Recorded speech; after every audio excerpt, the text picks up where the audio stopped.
Seni itu dinamis.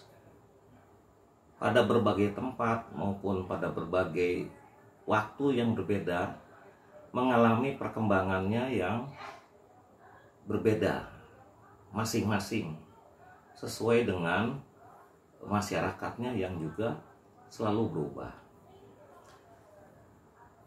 Seni mengalami seleksi alam juga.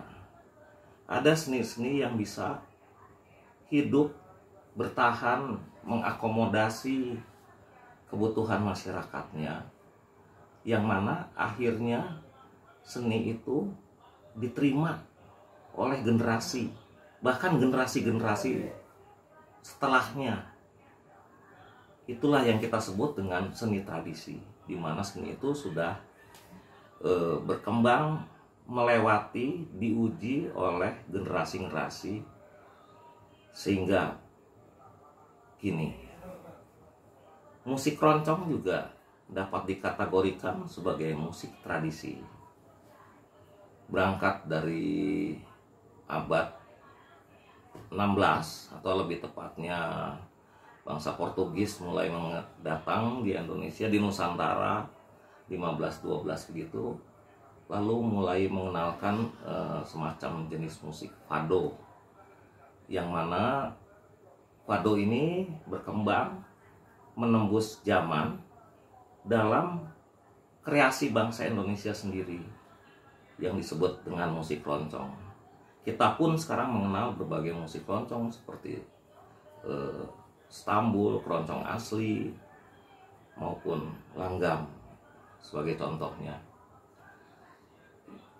Di sisi lain, keroncong itu juga berkembang terus, mengakomodasi masyarakat yang juga selalu dan terus berkembang.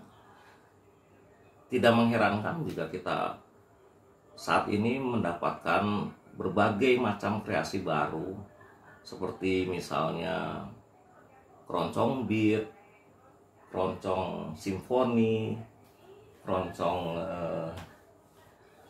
rock misalnya, bahkan ada keroncong dangdut, dan juga keroncong yang menghasilkan model varian baru lagi yang disebut campur sari, misalnya dari Bapak Mantos. Jadi di sini dapat dilihat faktanya ada dua hal, ada dua kondisi: keroncong yang sudah menjadi tradisi dan keroncong yang mencari dalam arti berkembang menyesuaikan dengan kondisi masyarakatnya. Entah itu disebut sebagai keroncong milenium, keroncong kreasi baru, keroncong modern, keroncong kontemporer, apapun istilahnya. Tapi kita lihat bahwa ada keroncong itu juga luas dan berkembang mengikuti kondisi masyarakatnya. Baik keroncong klasik atau keroncong yang kita sebut keroncong yang sudah teruji oleh zaman, sudah menjadi tradisi, maupun keroncong yang masa kini, itu kedua-duanya memang harus berjalan beriringan. Di satu sisi kita harus bisa melestarikan keroncong yang sudah ada, karena bagaimanapun keroncong sudah menjadi bagian dari identitas bangsa Indonesia, menjadi bagian dari identitas. Di sisi lain, bangsa ini, bangsa kita, bangsa Indonesia juga terus berkembang menjadi dalam dinamikanya yang juga menghadapi kondisi global yang demikian cepat. Sudah tentu masyarakatnya pun berubah secara cepat, terutama generasi muda. Di sini kita sudah bisa lihat ada satu kenyataan yang menarik. Jika tahun 70-an misalnya, waktu saya masih kecil, itu keroncong, penggemar keroncong biasanya relatif sudah pada tua ya. Bapak-bapak yang sudah untuk kelangenan, sekedar senang-senang, Nah, sekarang kita lihat keroncong sudah tidak hanya untuk kaum yang tua, tapi banyak kaum muda yang juga menggemari keroncong. Di sini kita bisa lihat bahwa keroncong itu memang selain punya kekuatan sehingga dia bisa bertahan dari generasi-generasi menjadi tradisi, dia pun cukup luas dalam menghadapi dinamika kehidupan masyarakat saat ini. Dan faktanya menggembirakan bahwa keroncong itu sudah menjadi meluas, tidak hanya kalangan kaum tua, tapi juga kaum muda yang menyenanginya. Ya, sampai di sini kita bisa lihat.